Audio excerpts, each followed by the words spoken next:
Good afternoon and welcome. Thank you for joining us today for our training and introduction to creating a trauma-informed culture in the post-acute and long-term care facility. Part 3, Trauma Screening and Trauma Assessment, Why the Difference Matters. Hosted by the Center of Excellence for Behavioral Health and Nursing Facilities.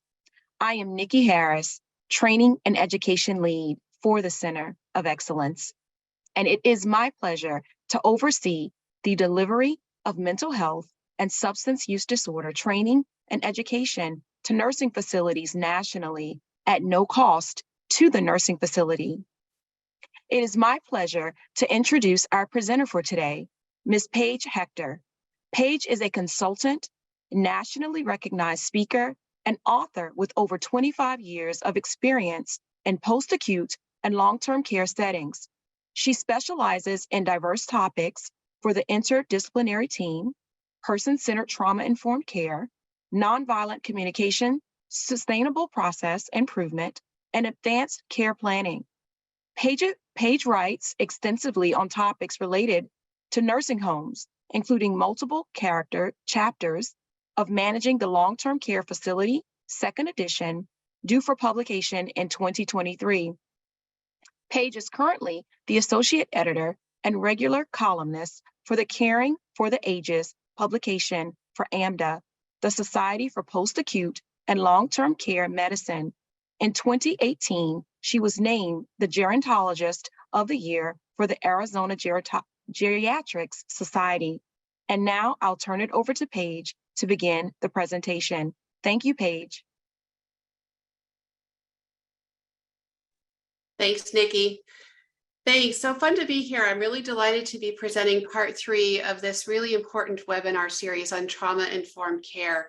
And we will be focusing on trauma screening and assessment and really why that difference is so incredibly important. I just want to orient everyone, for those of you who may not have been on parts 1 and 2, I just wanted to list the topics of what we've already covered. And when I can, I try to orient you to refer to those previous webinars to learn more about the topics that I might just touch briefly on in this one. So trying to minimize overlap, but let you know we've already covered a lot of material, from definitions of trauma and impacts and the difference of reactions and behaviors and principles and what happens with an activated nervous system. So there's just so much content we've already covered. The focus of today, we've got 3 objectives. We're going to talk about the difference between trauma screening and assessment and why it's important, the difference between direct and indirect screening techniques and how staff can always be using indirect screening as a part of their trauma-informed culture. And then I'm hoping that you'll be able to name 2 things that you can do, or someone in your community, if a resident discloses the details of a traumatic experience. So let's get started. We're going to be talking about trauma screening and assessment. I first want to orient us and explain a little bit what I mean by screening. In healthcare, we do a lot of screenings. We screen our residents for many, many different things, from bowel and bladder to activity screenings to psychosocial, fall and skin, and the list just goes on and on. So the purpose of a screening is to be brief, and it's used to identify whether further evaluation is needed. For example, I'm sure many of you order physical therapy screenings to identify whether or not physical therapy is necessary. So if an individual is walking and transfers well without pain, there's really probably no need to pursue a physical therapy assessment or evaluation. A hemocolt test, something that detects blood in the stool, if it's negative, there's really no need to pursue a colonoscopy. And suicidal ideation, if you identify that on a PHQ-9, it would be probably a good idea to proceed with assessing for suicidality. So the screening, there's a process in place that lends itself to assessment. One of the things I've really tried to do is, as we learn about trauma screening, trauma-informed care, I really wanted to take into consideration, well, what are people in nursing homes already doing that might actually be lending itself to trauma screening. So I really am trying to help all of us put that trauma-informed care lens into everything that we do. So when I looked at the MDS, one of the things that I did was I went through every item set in the MDS and I extracted all of those sections that could be possibly related to trauma history, symptoms, or a trigger. So there is a link here, and I think it'll be in the chat box here, and this will be a handout you can refer to, and I encourage you to take a look at it and see if it resonates with what you're finding in your communities with your residents. So you guys know, MDSs, right? So delirium, behavioral symptoms, ADLs, bowel and bladder, there's all of those different sections. So when you're taking a look and you're doing the MDS, ask yourself questions like, could this? So when I'm gonna just, I have the actual handout here. So when you're taking a look at, for example, section B, hearing, speech, and vision, if there are communication or comprehension limitations, be asking yourself, might that contribute to that person being triggered in certain situations? Or might that be related to some kind of a past trauma? The same for cognitive patterns and delirium. We know that delirium is very, very closely linked to PTSD, to an actual diagnosis of post-traumatic stress disorder. So already your MDS is giving you very valuable information for the individual for whom they need increased care with their activities of daily living. That could very well stimulate some kind of a trauma response, or indicate that there might be some past there related to a very stressful, if not traumatic experience. So just keep in mind as you're completing it. At the same time, do not assume that the presence of those conditions or situations automatically indicate. So it's always one of curiosity and wonder, not automatically saying, oh, it must be related to trauma. So here's how I like to think about screening and assessment. I'm going to guess most of us on this call would be in the category over here of generalists. These are individuals that, to me, that means everyone that works in the nursing home, from housekeeping to dietary to maintenance to nursing staff, social work activities, business office. All of us are really described as generalists, that we receive training to notice and respond to the impact of traumatic life events. This is not the same as treating trauma. There's a very clear distinction here. So the goal is that when we create a trauma-informed care culture, one of the goals that we're trying to do is identify those triggers and prevent re-traumatization. So we're trying to modify the environment, which includes the physical environment. It includes us as staff and how we approach and interact with people, to minimize or reduce or perhaps even eliminate the trauma responses or the triggers that might be related to, if not trauma, stressful events. Now, assessment and treatment, these individuals are specialists. So it could be clinical social workers, psychologists, mental health behavioral experts with specific training to provide a thorough evaluation of trauma and actually develop a treatment plan. So I frequently, when I teach this slide, I use myself as an example. As a professional master's prepared social worker of 30 years working in this space and a lot of training around trauma-informed care, I do not consider myself a specialist. I do not do therapy. I would not be within my scope of practice to actually do an assessment of trauma and to develop a treatment plan. I depend on my colleagues, some of whom might be on this call, to do those tasks, that are trained to do those tasks. So I want to make this very clear here that these are two very specific areas: trauma screening, trauma assessment, and treatment. They're very important, but you need to be able to identify that when you screen, who then would be capable of and qualified to do an assessment and develop a treatment plan. This was a great article. I'm sure most of you, if not all of you, are linked up with McKnight's and you read those articles that come out. Dr. Barbera wrote this, it's been pretty recent, and she was talking about her concerns about trauma-informed care in nursing homes. And this just really spoke to me that I wanted to bring a few of these points into this webinar.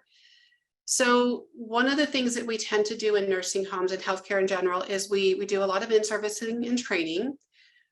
When we are talking about a topic as big as trauma-informed care, a couple of in-services are not going to give us the magical skills and tools and understanding that we need to really integrate these principles and practices into our facility cultures. So that was one of the concerns that she identified, that there could also be cultural and generational differences. So when we ask personal questions about people, depending on ages and backgrounds and traumatic experiences, life events, some people may be more comfortable than others revealing and talking about that kind of information.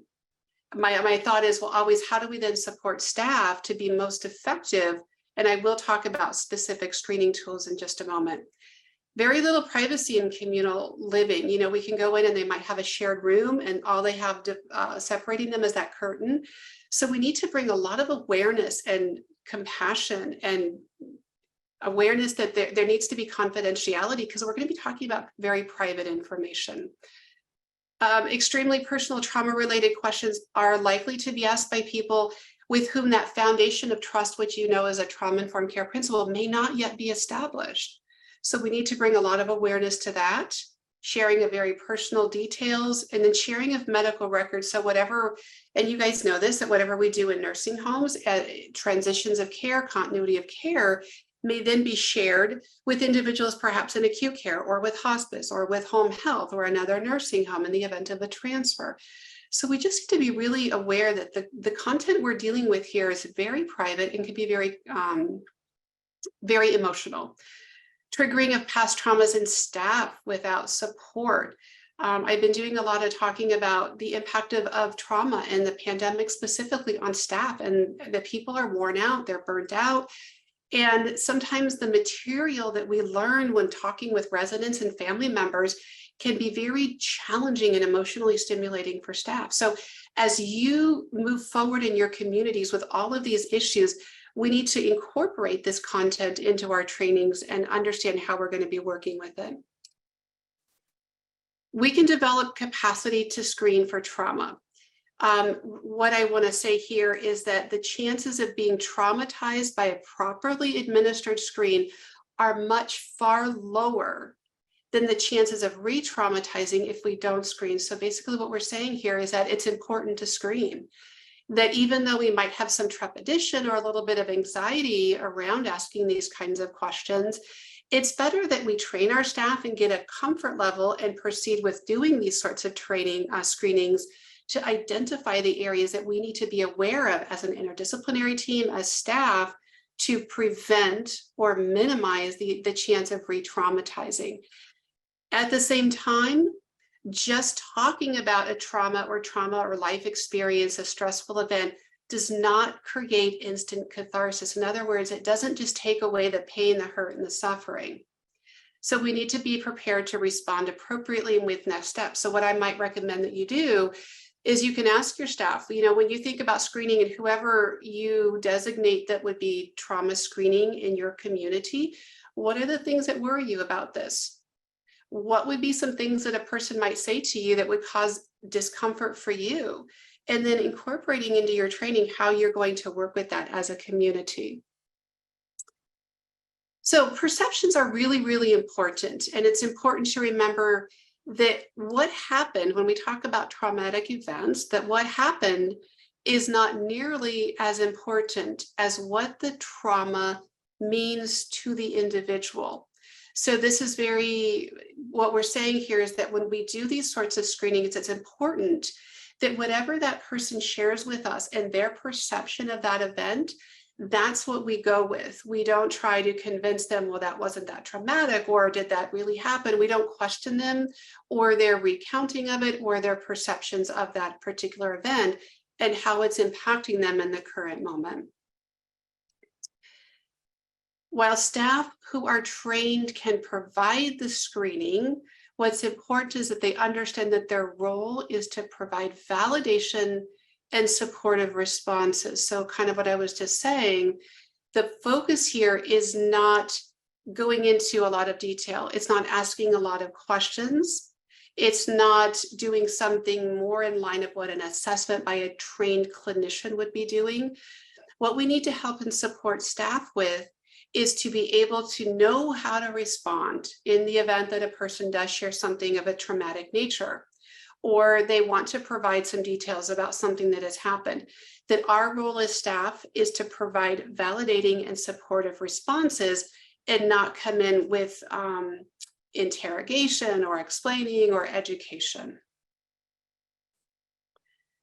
Some of the barriers that you'll want to take a look at as you determine how you want to roll out trauma screening in your community, you want to take a look at, well, who would be doing it? When would they be doing it? How would they be doing it? So where would this particular screening take place in your community? Is it done right upon admissions with a bunch of admissions paperwork? Is it done with the nurse when they do their initial, all of those screening and assessments? Is it done with the social worker, or if you do not have a social worker in your community, the social service director? So you want to be very particular and identify and collaborate with the people who would hold the responsibility for doing the training or for the screening. Sometimes we can underestimate the impact of trauma. Sometimes, and this is kind of normal, that people might want to downplay, or it might stimulate feelings of embarrassment or shame to talk about these sorts of events, or even how they're affecting the person now.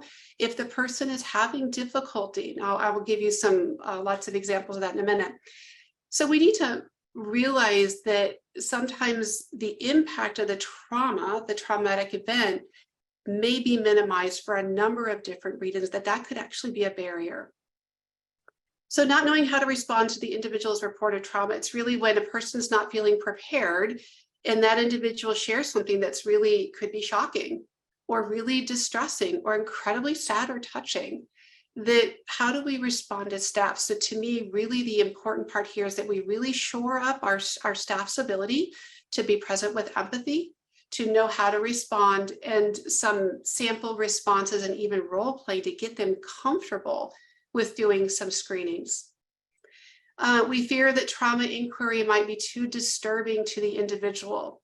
And that's a valid fear. Again, and if that's the case, how do we respond? What do we do? Concerned that the individual require treatment. So what happens, to me, that's like the Pandora's box, right? So what happens if we do this screening and we identify that this person really could benefit from some therapy, from a further trauma assessment and evaluation?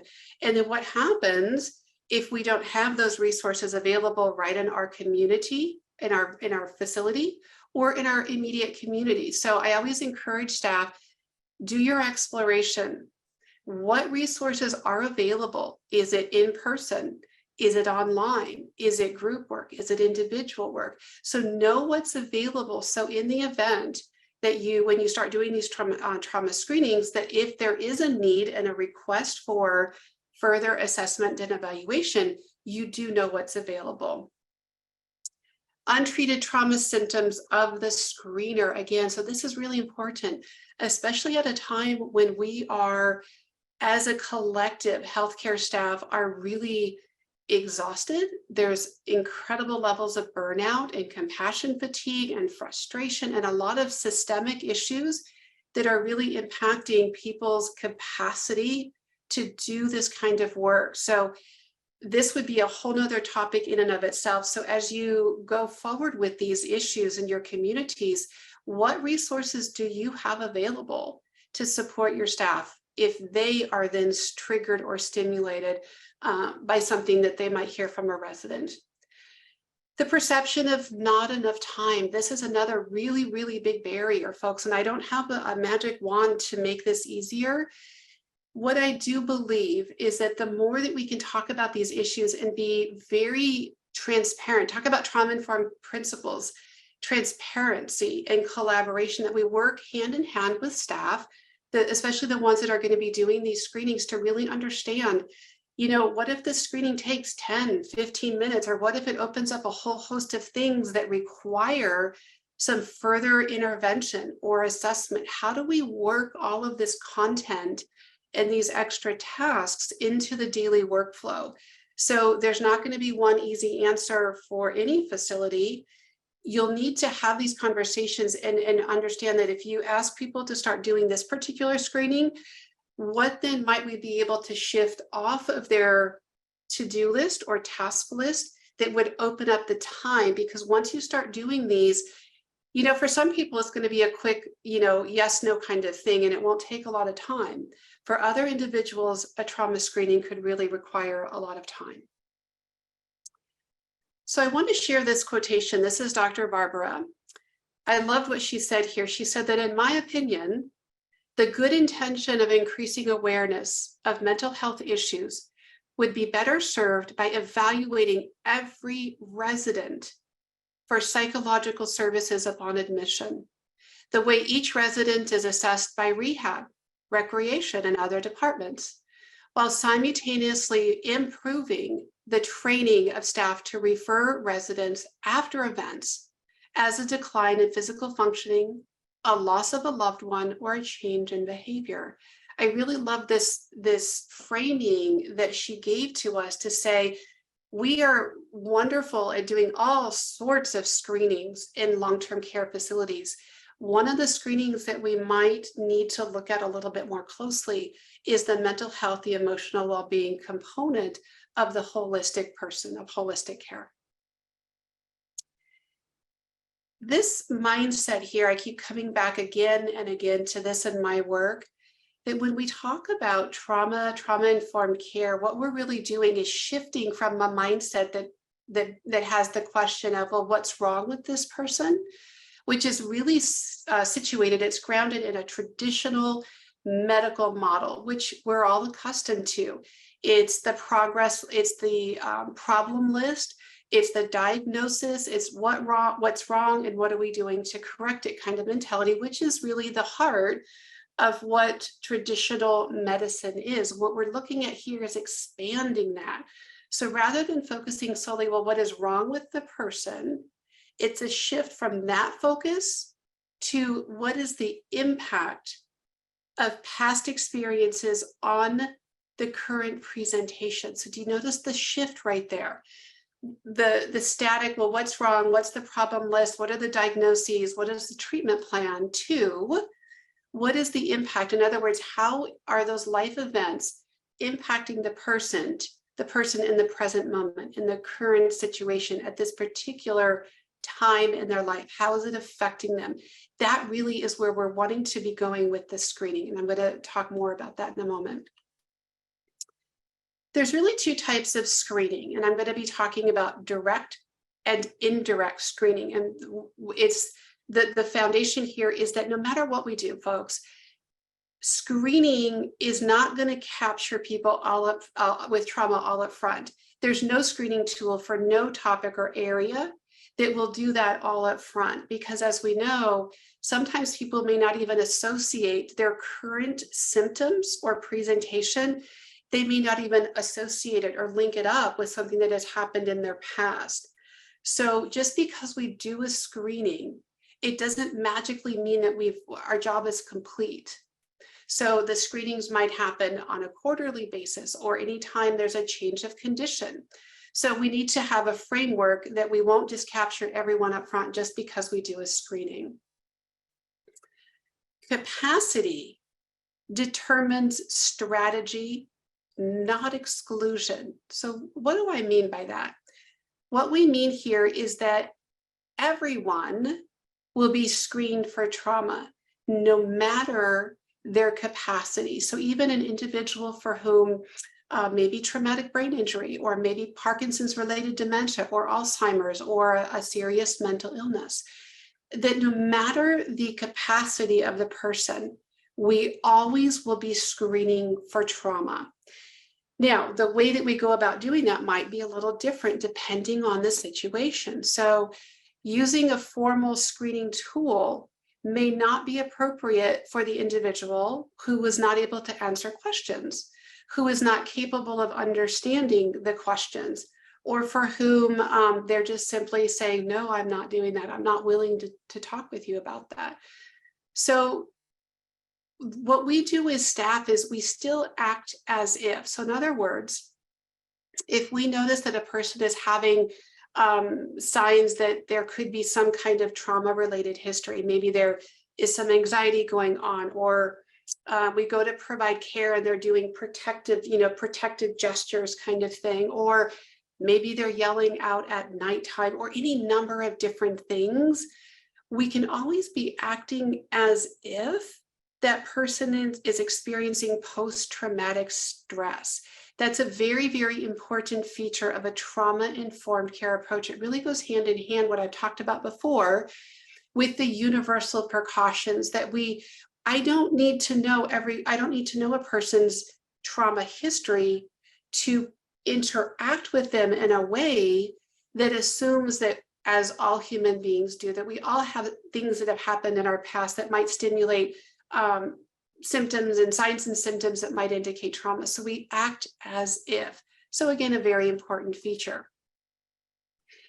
So direct screening is suitable for a couple things here, when the individual has the capacity to understand and is willing to participate with the actual screening process. So they agree to being asked the questions, or it could be that you, depending on what your process is, it could be that you have a paper tool and you ask them to complete it, a handwritten version of it. So there's any number of ways to administer a trauma screening. So this is suitable direct screening when the individual has the capacity and the willingness, that they're willing to be involved with completing the tool in whatever form, either questions and answers with the staff member doing the screening, or somehow independently on their own, and then sharing that information with the staff. So I wanted to give you just a few prompts. When we talk about, how do I begin this conversation? What do I say? How do I say it? And here's just a few examples. And as I read through these, I encourage you, come up with the language that works for you. What's comfortable for me might be very different what would be comfortable for some of you on this call. So play around with the words, practice it with each other. Practice doing screenings before you actually do them with a resident. So it might sound, for example, like, many people have had difficult experiences during their life that can impact them for a long time. I'd like to ask you a few questions, and if this might be happening for you. Is that okay with you? So do you notice at the end there, I'm posing it as a question? Is that okay? So what I'm looking for at that moment is consent. I don't want to assume that this person is willing to do this process with me to be screened without asking and actually getting their permission and consent. Another example, sometimes when people have life changes, they get hurt or sick, memories of past experiences come back as distressing thoughts, feelings, dreams, or unexpected reaction in the present. I'd like to ask you a few questions if this might be happening for you. And again, I'm asking, is that okay? You could make it much simpler. Are you currently bothered by any recent or past upsetting experience? So mix and match, take the words, whatever works for you, but I encourage you to practice it to the point where it feels comfortable for you. Kind of like when we open conversations, my analogy would be, talking with someone about advanced care planning, or opening a conversation about, talking about a life-limiting illness or their code status, those topics that can be very emotional and very difficult for some folks to talk about. We got to practice those. We got to find a comfort level. If at any point the individual that you're wanting to screen indicates no, that it's not okay, that they do not give their consent, honor that. This is not a time to try to persuade them or to convince them of the importance of it. Just honor the no and document it. You could, if it felt comfortable to you, and again, it's really in the moment, it might feel comfortable to say, Mrs. Smith, would you mind if I asked you about this again tomorrow, or perhaps next week? Or would you be willing to let me know if there's a time that you'd be willing to talk with me about this particular screening tool? So it's opening, and we're keeping the dialogue, the conversation open, but it's really based on their consent. So here I want to talk about a little bit of a dilemma. So a few slides ago, I was talking about the difference between generalists, who are, all of us are considered generalists, even though some of us Some of you on this call might have training as a specialist. So as a generalist, we focus, and I keep saying, we focus on the impact of the current situation. We focus on how the event is impacting the person in the present situation. So is there distress or hypervigilance or fear or anxiety or anger or withdrawal, any number of responses? We don't focus on the event itself. And I'm going to give you examples of that in just a moment. So what I want to say, first of all, before I show you any screening tools, I am not recommending that we ask people if they've had specific traumas in their life. This is suited to a clinician, to the actual assessment process. And at the same time, I'm appreciating and naming that it can be difficult to talk about the impact of events in a person's life without talking about the event itself. So I just want to put both of them, I'm holding them together, and I want to show you what I might recommend that we do to be able to hold both of these things. So we don't simply focus on the events themselves, but on the presentation in the current situation. So I just want to name here, this is a screenshot. This is the brief trauma questionnaire in Point Click Care. So I'm guessing that many of you probably use Point Click Care in your communities. And again, it's always a risk putting screenshots of actual software in any presentation, but I want to point out here, this is not whether I use PC or not. I just want to point out that this is one tool that is available that I have seen used in this particular software. So we've just talked a lot about the importance of the current presentation, right? The signs and symptoms and not the event itself. But if you take a look at this particular tool, every one of these, all 10 of them are asking about specific events. So look at number 1. Have you ever served in a war zone, or have you ever served in a non-combat job that exposed you to war-related casualties, for example, as a medic or on Graves registration duty? Okay, so that's a very specific example of something that could be a traumatic event in a human being's life. Have you ever been in a serious car accident, an accident at work or somewhere else, major natural or technological disasters, fires, tornadoes, hurricanes, floods, and it goes on, you guys. Have you had a life-threatening illness, cancer? Have you been beaten, punished by a parent, a caretaker, a teacher? So I'm hoping that you can see some of the concerns from what I've already talked about, the role of a generalist. If we were to put this, this particular tool to a staff member and say, this is what we're going to be doing, can you imagine being that staff member going in and asking all of these questions of a person that's newly come into your community or on a quarterly assessment? So I want to just exercise caution here of the tools that are available. And this is not just trauma screening. I love looking at tools and forms in general. So it's bringing awareness to the questions that we ask people, whether it's a falls questionnaire, whether it's any type of questionnaire. What's the purpose of the form? And what will we do with the information? So I've given you a snapshot here of one form that I particularly found concerning. But I want to show you what you might be able to do instead. And here's kind of that challenge. I full well know that it's very difficult that once a facility has an EMR software platform that they use, I understand that it's very difficult to modify it or change it. So I don't have magical answers, but that won't prevent me from at least posing, hey folks, this is a concern. This is what we might consider doing about it. So I'm going to give this information to you, and hopefully we can have creative solutions at some point. So this particular tool, this is called the Primary Care PTSD-5. So PC PTSD-5, 5 because there's 5 questions. This is a available tool. It's something that you guys can access. I'm going to give you a link on this slide here. So this particular tool, and I know I can speak for a lot of my colleagues nationally that do trainings around trauma-informed care. This is the tool that we do recommend that you consider implementing into your processes in your community. So let's just take a look at this here. It starts off, in the past month, have you? And then we have a series of 5 questions. And I want you to compare this in your mind, these particular questions, to the questions we just talked about.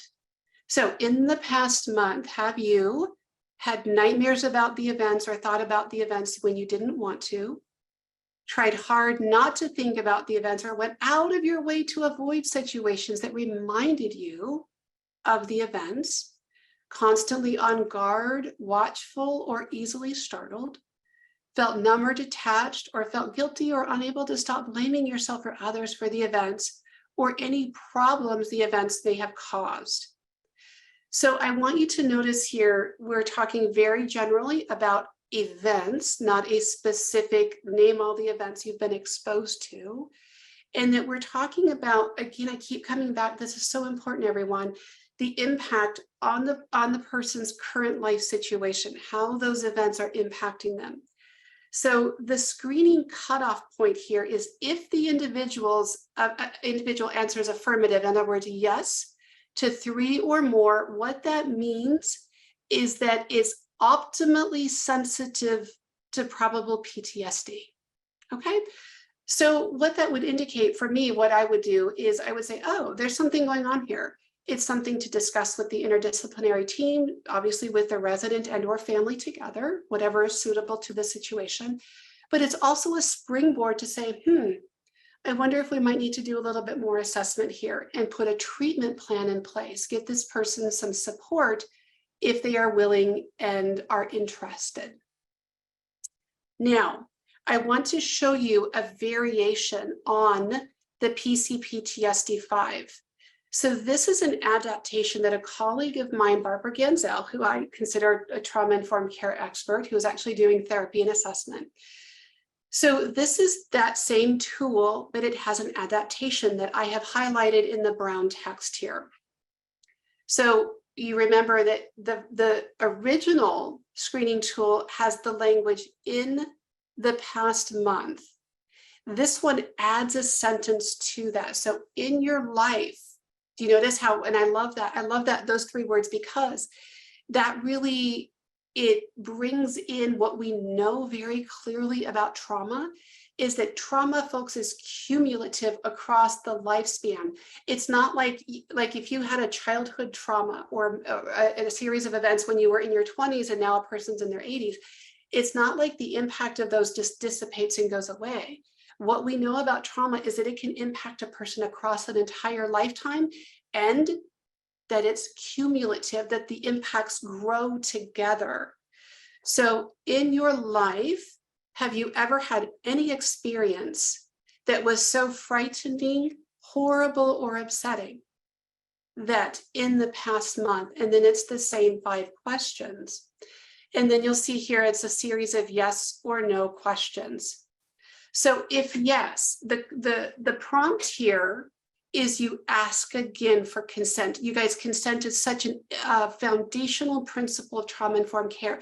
We always ask for consent from the person. Are you willing? Would you like to?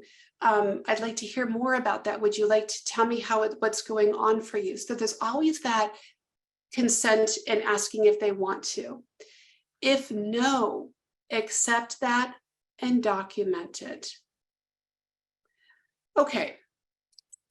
Now, in the beginning, I talked about direct and indirect screening. So what we're talking about here is indirect screening. So the direct screening is actually using some kind of a tool.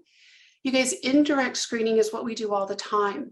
No matter who we are, the position we hold, the department we work in, the shift we work, all of us as generalists will be engaged in indirect screening, that we are always bringing that trauma-informed care lens of always realizing that what's happening today could be related to something that happened to that person many years ago or even just yesterday. So when a person moves in, day-to-day interactions, we're constantly paying attention to what people are doing and saying and wondering if, could it be related to, is there a trigger here, and what does my team need to know? How can we create an environment that helps minimize the triggers for this individual that would therefore increase their comfort, increase their sense of safety and trust of being in our community and with our care.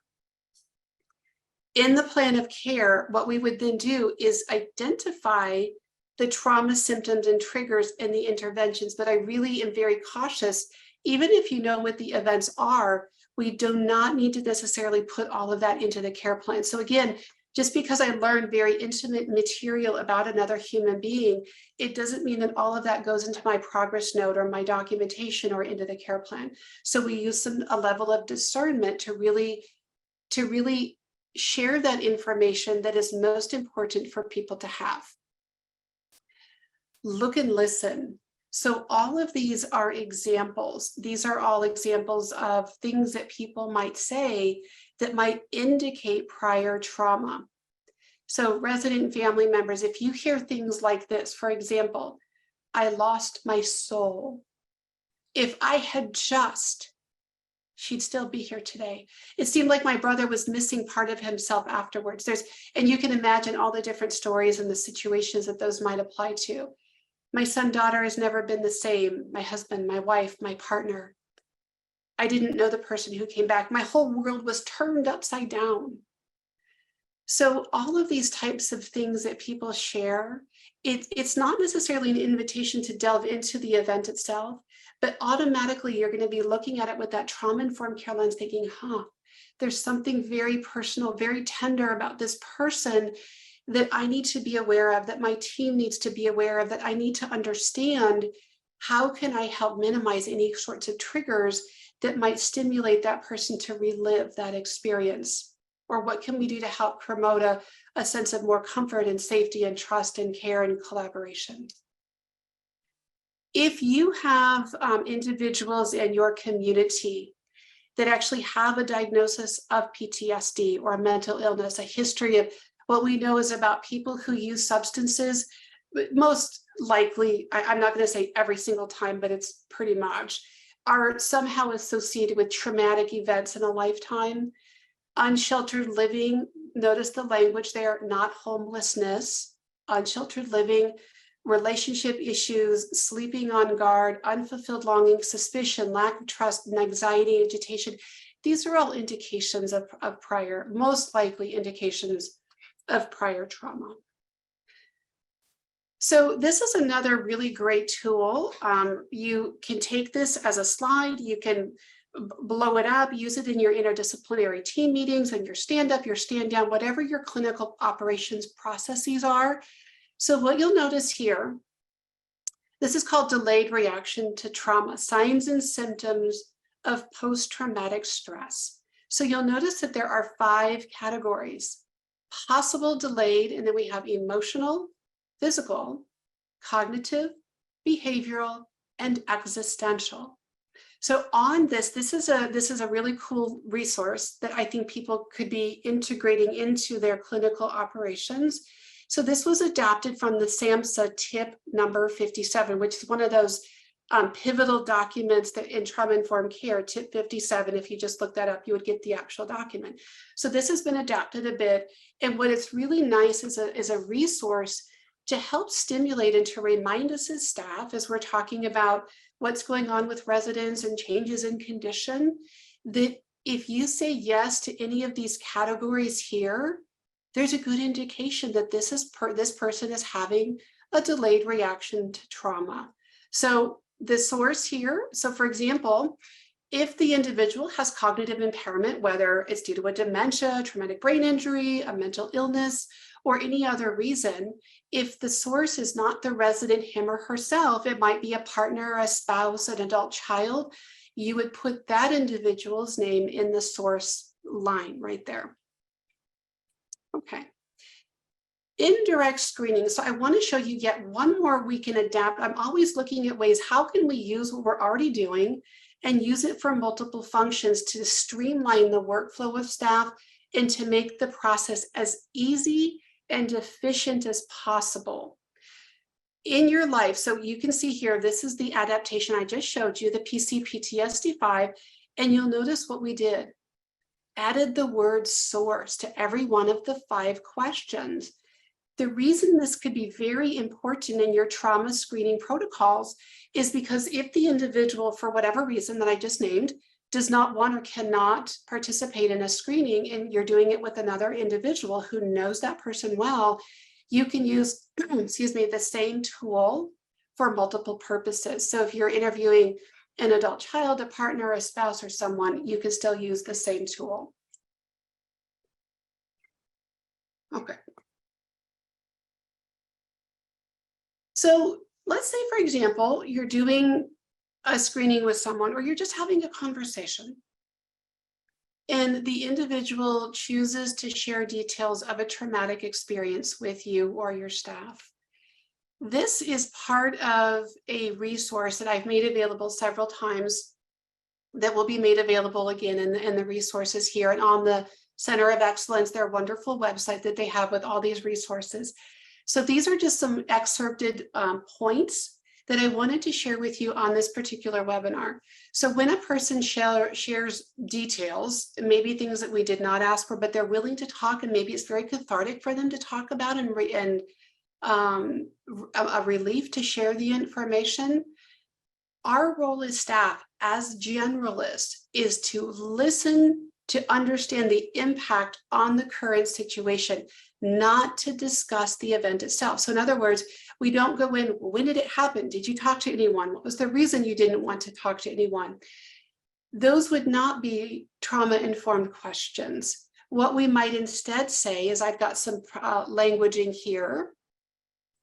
This is an empathy skill where I can reflect that verbally back to the person, check back and see if I understood what they were trying to share with me. So I might say something, for example, are you feeling nervous about? And then you can fill in a very brief summary of what they said because of how devastating it was for you too. And then fill it in. This is just a prompt example. So it's just a way to help give staff the language of how we might respond in the event that the resident or person shares details with us. So let the resident know they don't have to talk about what happens if they don't want to. Naming that verbally can be very, very powerful in building that trusting relationship. Assess safety. So for example, if a resident shares something around, say, domestic violence or some kind of violence, one of the things I would want to know is this an event that happened many years ago, or is it currently happening? And is there a concern for this individual's safety or the safety of the community, of all the staff or the community itself? Upholding privacy, even if the information is unusual. And this is where that discernment comes in, that we want to make sure that we are holding with the utmost respect and compassion when people share stuff with us that might be very personal to them. So document all known or suspected trauma triggers associated with the experience. So this is where we want to know, how is it showing up in the resident's life right now in your community, and then helping our staff to know what those triggers are and what we can do to help minimize being exposed to them. When you're done with the conversation, ask the person how they're feeling and if they have any questions or requests of you. And I always love to thank people for sharing stuff with me. And then using grounding practices. So I'm going to just name it here. Part 4 of this series will talk very specifically what we mean by grounding practices. So we separated that content out into another webinar. So just quickly here, being attuned to your scope and your capacity. Again, as myself as an example, I would not be doing assessment, but I still would be within my comfort zone and capacity if a person shared traumatic details with me to be able to be present and use empathic skills, listening and reflection. So that might be different for different people. So letting them know that you appreciate sharing, but you want to take a pause to consider how to support them. So the purpose of this slide is to help support you and your staff, that in the event people share more than that the staff member is comfortable with, how do I get myself out of that situation? What do I do to not, stimulate a feeling of offense or being ignored in the resident, but still be true to myself and my own discomfort level and my particular capacity limits? Positive and negative trauma screen. So just like I'm going to use falls, right? I no doubt that all of you have a falls protocol, policies, and procedures. So if you have a screening tool and you score a certain number, there's certain things that we put into place. It's the same thing. So take a look at your policies and procedures around trauma-informed care screening. In the event that you have a positive screen, what would staff do with that information? What would be available? Same thing with the negative screen. It doesn't mean, remember I said trauma screening will not capture everyone all up front. So in the event that I screen and I have a negative screen, it doesn't mean that it's completely a closed end of story issue. It might come up again later. So when you guys have changes in condition and you talk about those in your daily clinical meetings, always be asking yourself, could it be related or somehow associated with a traumatic event or a stressful or distressing event? And then here are some resources. This is a resource that's available to you. What I tried to do here with a colleague of mine that's a certified trainer in nonviolent communication, we put conversation prompts together. Those are questions that support each of the 6 principles of trauma-informed care, one-page intensive on trauma-informed touch, and then grounding practices. And those last 2 things here, I'll be talking more in detail in part 4. So I would love it if people would like to, I know Michelle and Nick, you're here, if you want to speak into this space, what you've learned in a very brief few words, or if you want to put into the chat box, what is one little thing that you're taking with you today? An aha moment, something that you might consider doing or talking with your team about at some point in hopefully the near future about this topic. And I've got the resource, the chat box open here to see what you guys might put in there. And while we're waiting for you guys to get your thoughts together and put that in the chat box, I'll just thank you and open it in general if anyone has any questions for me.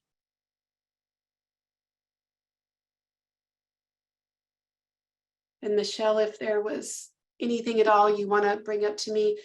Dana, the screening examples. Thanks, Dana. Discussion about accepting and allowing. Oh, thank you, Pauline, for naming that. Yeah.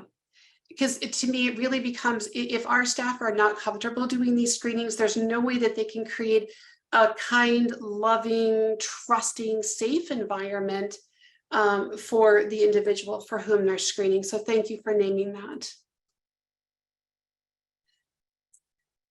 Learned it's important to not focus on the event, but the impact. Thanks, Sheila. That's really important. I love it that came through. The life events with Chris, so you're saying you use the LEC, which is a life events checklist. Love the idea of the screening tool that you showed and looking at symptoms, right? The LEC, guys, that is another, thanks, Chris, for bringing that up. That is a tool that's very popular. It's out there. But again, I really, really associate that with a clinician, with a person who has clinical skills, who is going to be doing an actual assessment and development of a treatment plan. So thanks, Chris, for that. Approach of discussing trauma and asking the approach to discussing trauma and asking questions. Thank you. Screening examples. Yes, yes. Okay, thanks. I just appreciate, Steve, I saw your comment. Thanks, my friend and colleague in trauma-informed care space. Okay, I want to turn it over. I know we have a few housekeeping things to go through. So if there's anything at all I can do to help, I'm always available by email. Reach out.